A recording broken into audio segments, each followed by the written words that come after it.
the C.F.Nielsen class teaching about raw materials. Raw materials are biomass which you're using for making the briquettes. The raw material is always difficult and different. To prepare properly raw material for making briquettes, you need to take care about a few important issues. The first one is the granulation of your material. The second one is the moisture of your material. The granulation of your material for the best briquettes has to be between 3 and 5, sometimes 10 millimeters, depending on raw material. The moisture content could be between 10 and 15%.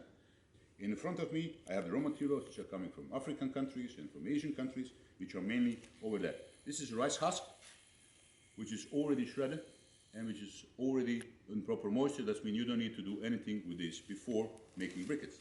The second one is bagasse from sugar cane. It's already shredded, it's already prepared, but the moisture is between 45 and 50%. That means you need to dry down to 10 to 15%. The third one is the pineapple waste, and it's originally come in big pieces, but that means you need to shred it and you need to make the moisture down to 10 to 15%.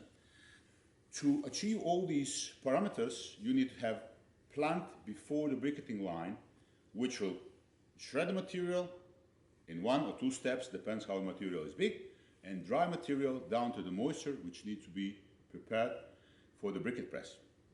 Once again, important things: granulation between 5 and 10 millimeters, and the moisture between 10 and 15 millimeters. If you want to know more about all these, visit our website www.cfnielsen.com or write us on email sales@cfnielsen.com. Thank you.